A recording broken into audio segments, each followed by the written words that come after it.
This is Bob Maloney from MyMMANews.com, and tonight I am joined by the reigning featherweight Ring of Combat champion, Dennis Buzukja.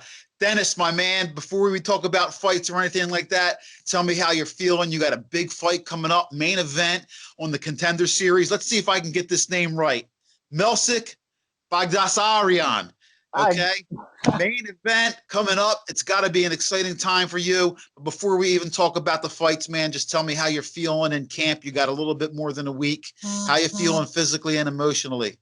I feel like the king of the world right now, man. Like everything is hitting at the right time. Everything's coming together along perfectly. I couldn't be happier. I couldn't be more prepared.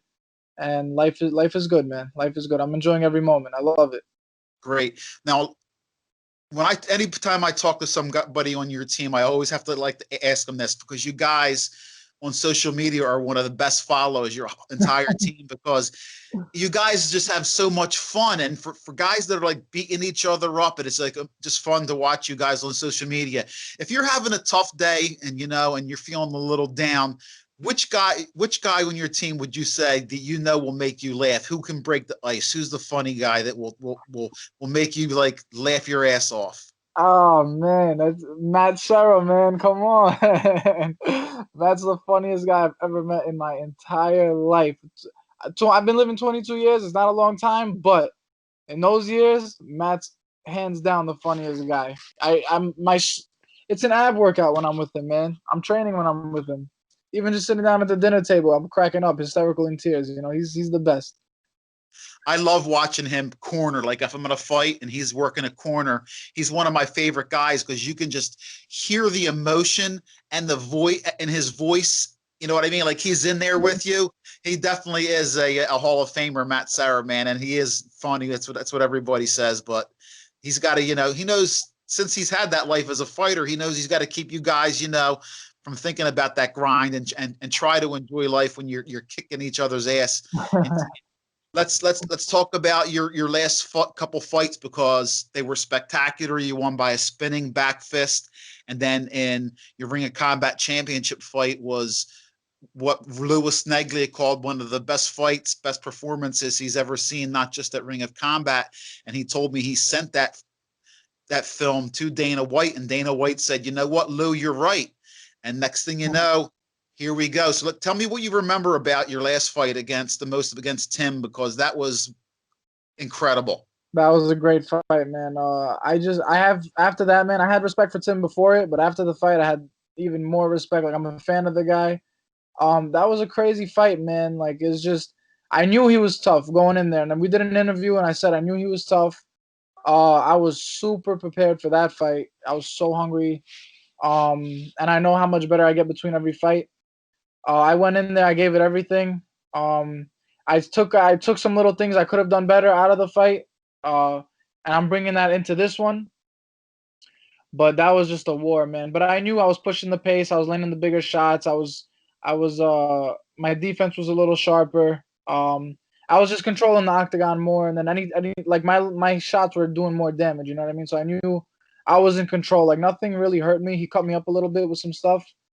There was just one punch, like in the third round, he threw like a right hand, and then like from the right hand he threw like a back fist, and it just caught me off guard. You know what I mean? I was like, whoa. But I didn't show anything. But I remember I prepared like body shots. I was gonna work his body a lot. Because I knew he was so durable. I had to slow him down. You know what I mean? And I ripped his body, man, and I hit him. I remember with a few especially good liver shots with the left to the body, and I set them up perfectly. I feinted perfectly, and I had him lift his elbow up, and I ripped it. And if it was anyone else, they would have been down. And he just kept coming forward, man. And I have to thank him, man. I really have to thank him, because he made me a better fighter, and I learned a lot from him and a lot about myself in that fight. And with that experience, I know I could go through a war against a more experienced and older guy, hungry guy, and at this age, man, I'm only getting better, So I got the confidence to go into any fight now with that. Well, listen, you just spoke about, him making you a better fighter. Let's talk a little bit about, your daily routine and your team, because you have some of the best mixed martial artists right now in the world in your corner helping you get better. And then normally I would say, wow, Dennis is a really young guy. He only has 5 fights and he's stepping into, the Contender series. This has got to be a lot of pressure on him. But then when I look at who you're rolling with and who you're sparring with every day, guys that are in the UFC. Hopefully Aljamain Sterling is going to be getting his title shot at 135. Merab, the Machine Devashvili, who is just a machine. That's a good word for him. He takes everybody down. He has the UFC record for takedowns. Then you have Olympic wrestlers. You have such a deep, talented team.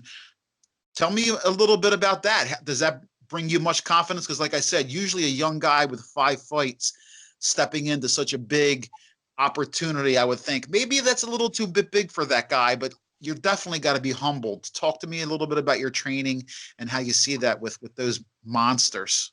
Yeah, man. Look, they're the best in the world. Aljo's fighting for the belt.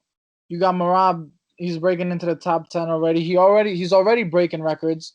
You know what I mean? You got the Funk Master. You got the Machine. You got Ali Quinta fighting Khabib on a day's notice, 5 rounds. The whole fight. You got Weidman as motivation. You know what I mean? Weidman's champion, world champion.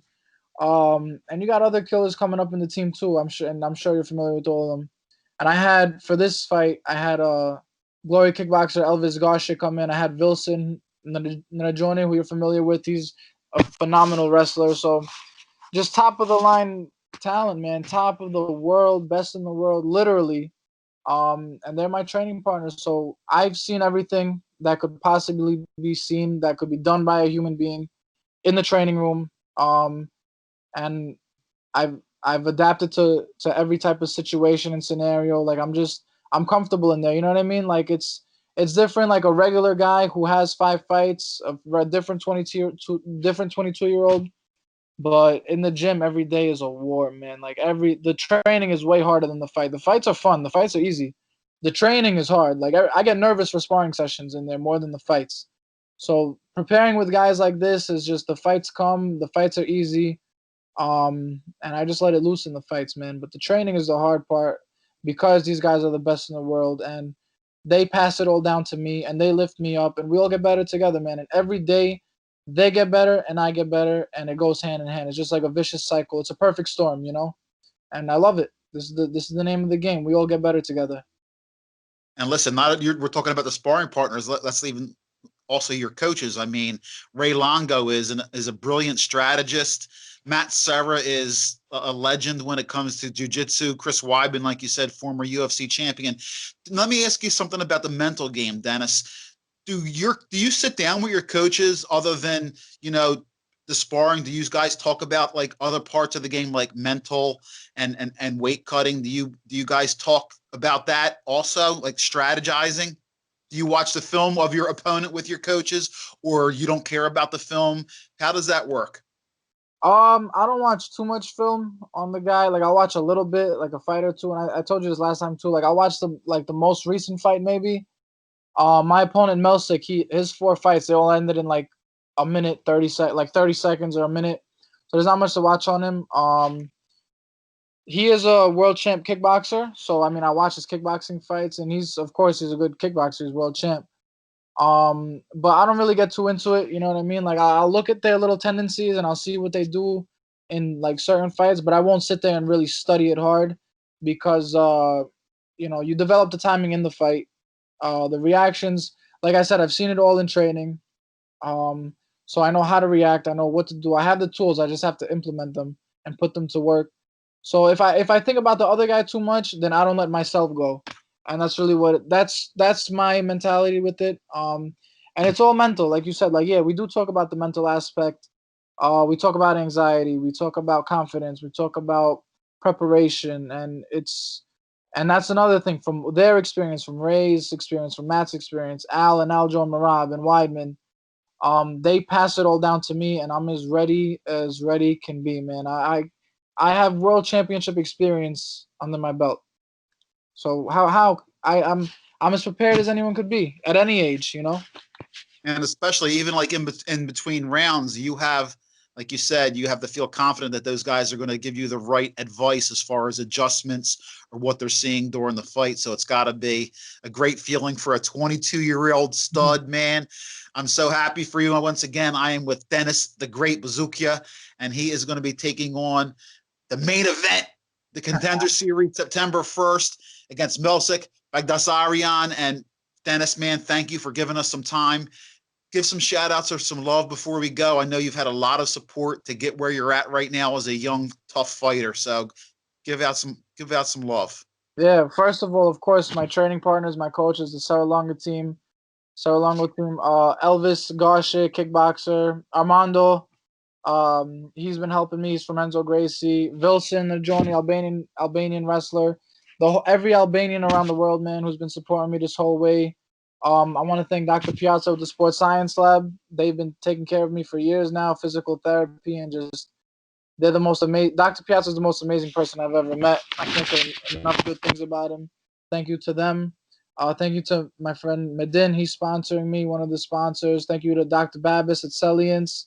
He's been helping me with some injuries that I've had in the past. So it's just, and my family, of course. It's a perfect storm, man. And I can't wait to go out there and make everyone proud and show them that we're doing this. It's not me in there. It's all of us. Every Albanian, like I said, every Albanian. I get messages from Australia, from Ireland, from Greece, from Russia, from everywhere, from Colombia. Like there's Albanians everywhere, man. And they support from every part of the world. And I'm thankful for every single one of them. Hey, well, listen, as you know, you need that support because once the door closes behind you, you're in there by yourself. And knowing that you have that is a great thing. And listen, I'm a fan, Dennis. I love watching you fight and wishing you nothing but the best coming up. And I know that you have a bright future. I know this is still just the beginning for you. And I feel honored to help to tell your story, to tell another chapter, man. Keep working hard and stay humble like you always are. And best of luck in your final preparations, any weight cut. And, can't wait to see you on ESPN Plus next week doing your thing in the main event, man. It's always a pleasure to talk to you. Bob, thank you so much. Thank you for your time. It's a pleasure talking to you. And thank you for your support, man. I really appreciate it. All right, let's talk again very soon after you sign that contract, all right? After the victory, brother. Yes, God willing.